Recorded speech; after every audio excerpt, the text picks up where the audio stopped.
हर हर महादेव, जय शिव शंभू।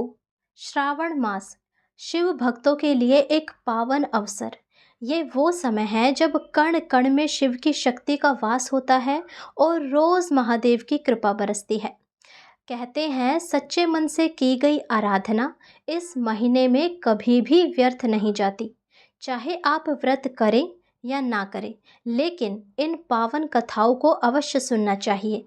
हम रोज शिव महात्म्य की कथाएं, जो कि श्रावण मास की कथाएं होती है, रोज डाल रहे हैं। यदि आप नियमित रूप से पूरे 30 दिन, पूरे महीने वो कथा सुनते हैं, तो निश्चित रूप से ही आपके मन में भक्ति जागती है और महादेव की कृपा भी बरसती है। आज मैं आपको सुनाने वाली हूँ श्रावण सोमवार व्रत की कथा, जिसको सुनने मात्र से मनचाही इच्छा पूर्ण होती है। तो आइए शिव जी का ध्यान करते हुए इस पावन कथा को शुरू करते हैं। और मेरा आप सभी से अनुरोध है, यदि आपने कथा शुरू कर दी है तो अपनी मनचाही इच्छा की कामना करते हुए कथा को अंत तक जरूर सुने। एक समय की बात है, एक नगर में एक धनवान साहूकार रहता था। उसके घर में धन संपत्ति की कोई कमी नहीं थी, लेकिन उसे एक ही बात का दुख था। उसके कोई संतान नहीं थी। इसी चिंता में वह रात दिन डूबा रहता था। संतान प्राप्ति की कामना से वह साहूकार हर सोमवार को व्रत रखता था और पूरी श्रद्धा के साथ शिव मंदिर में जाकर भगवान शिव और माता पार्वती की पूजा किया करता था। शाम को वह शिव मंदिर से शिव जी के सामने दीपक जलाया करता था। साहूकार के इस भक्ति भाव को देखकर एक दिन माता पार्वती ने भगवान शिव से कहा, हे प्राणनाथ, यह साहूकार आपका कितना बड़ा भक्त है। यह हर सोमवार को आपका व्रत रखता है और पूरी श्रद्धा से पूजा करता है। इसकी मनोकामना क्यों नहीं पूरी करते आप? भोलेनाथ ने मुस्कुराते हुए कहा, हे पार्वती, इस संसार में हर प्राणी को उसके कर्मों का फल मिलता है और जिसके भाग्य में जो लिखा है उसे भोगना ही पड़ता है। माता पार्वती ने फिर आग्रह किया, नहीं प्रभु, ऐसा नहीं हो सकता। आप तो भक्तों के दुख हरने वाले हैं। इसकी भक्ति देखकर मुझे इस पर दया आ रही है। आप कृपया इसे पुत्र प्राप्ति का वरदान दें। भोलेनाथ ने कहा, ठीक है पार्वती, तुम्हारे आग्रह पर मैं इसे पुत्र प्राप्ति का वरदान तो देता हूँ, लेकिन इसका पुत्र केवल 12 वर्षों तक ही जीवित रहेगा। माता पार्वती और भगवान शिव की यह बातचीत साहूकार सुन रहा था, जो उसी समय मंदिर में पूजा कर रहा था। यह सुनकर उसे ना तो खुशी हुई और ना ही दुख।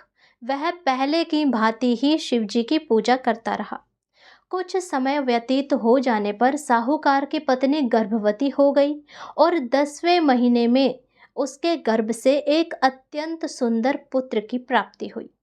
साहूकार के घर में बहुत खुशी मनाई गई, लेकिन साहूकार ने उसकी केवल 12 वर्ष की आयु जान कोई अधिक प्रसन्नता प्रकट नहीं की और ना ही किसी को ये भेद बताया।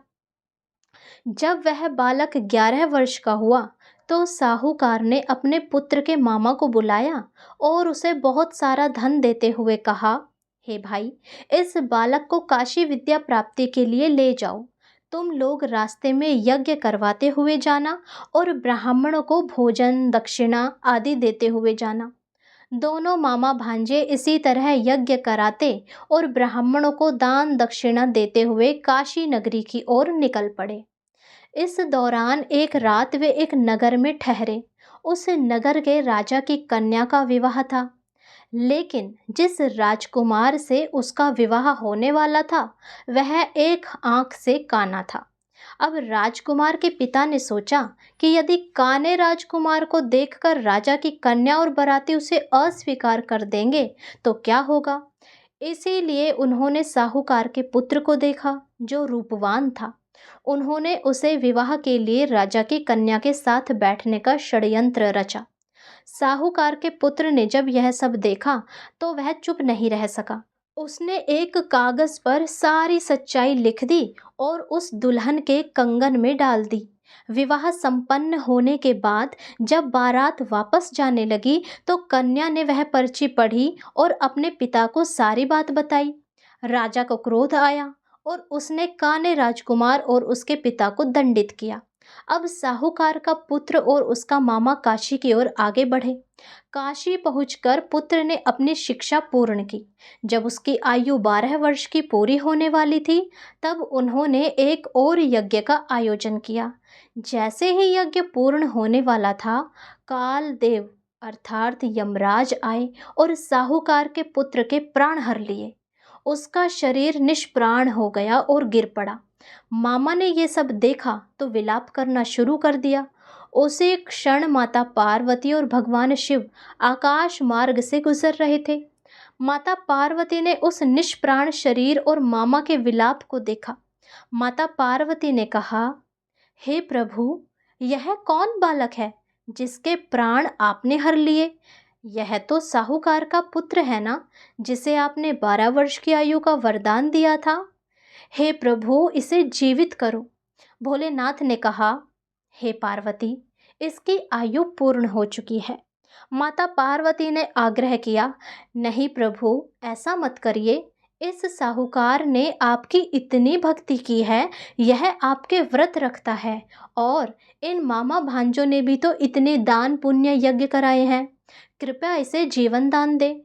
माता पार्वती के बार बार आग्रह करने पर भगवान शिव प्रसन्न हुए। उन्होंने साहूकार के पुत्र को जीवन दान दे दिया और वह फिर से जीवित हो उठा। मामा अत्यंत प्रसन्न हुए और अपनी शिक्षा पूर्ण कर खुशी खुशी अपने नगर की ओर लौटे। रास्ते में उसी नगर में रुके जहां राजा की पुत्री ने उनका विवाह हुआ था। अब राजा ने जब साहूकार के पुत्र को देखा तो उसे पहचान लिया। राजा ने कहा, अरे बेटा, तुम तो वही बालक हो जिसने मेरी पुत्री के साथ विवाह किया था। सत्य बताना, तुम वही हो ना? अब वो क्या करता, उसने भी हामी भर दी। तुम सकुशल हो, मैं अपनी पुत्री का विवाह तुमसे ही करना चाहता हूँ। राजा ने अपनी पुत्री का विवाह साहूकार के पुत्र के साथ बड़ी धूमधाम से संपन्न किया, सारी रस्में, सारी रीति रिवाजों के साथ, और वह अपनी नवविवाहित पत्नी के साथ अपने माता पिता के घर लौटा। और इधर साहूकार और उसकी पत्नी अपने पुत्र की 12वीं वर्षगांठ मना रहे थे, और उनको उसकी मृत्यु की आशंका भी थी, क्योंकि साहूकार ने अपनी पत्नी को सारी बात बता दी थी। वे दोनों अत्यंत दुखी मन से राह देख रहे थे और मन में ये विचार था कि यदि हमारा पुत्र नहीं आया, उसके प्राण निकलने का समाचार आया, तो हम दोनों भी प्राण त्याग देंगे। तभी दरवाजे पर घोड़ों की आवाज़ हुई। साहूकार और उसकी पत्नी बाहर आकर देखते हैं तो क्या देखते हैं कि उनका पुत्र अपनी पत्नी के साथ खड़ा है। साहूकार ने हैरानी भी थी और खुशी भी थी। अब दोनों मन से कहा, मेरा पुत्र, हे मेरा पुत्र, तुम जीवित हो, यह कैसे संभव हुआ? पुत्र ने कहा, पिताजी, यह सब भोलेनाथ और माता पार्वती की कृपा से हुआ है। उन्होंने मुझे नया जीवन दिया है, और वो भी आपकी वजह से। साहूकार और उसकी पत्नी अत्यंत प्रसन्न हुए। उन्होंने भगवान शिव को कोटि कोटि धन्यवाद किया। उस दिन से साहूकार और उसका परिवार सुखी पूर्वक रहने लगा। तो देखा आपने कैसे भगवान शिव और माता पार्वती अपने भक्तों की पुकार सुनते हैं और उनकी हर इच्छा भी पूर्ण करते हैं। यह कथा हमें विश्वास दिलाती है कि यदि हम सच्चे मन से प्रभु की आराधना करें तो जीवन की हर बाधा दूर हो जाती है। श्रावण सोमवार की यही तो महिमा है। हर हर महादेव।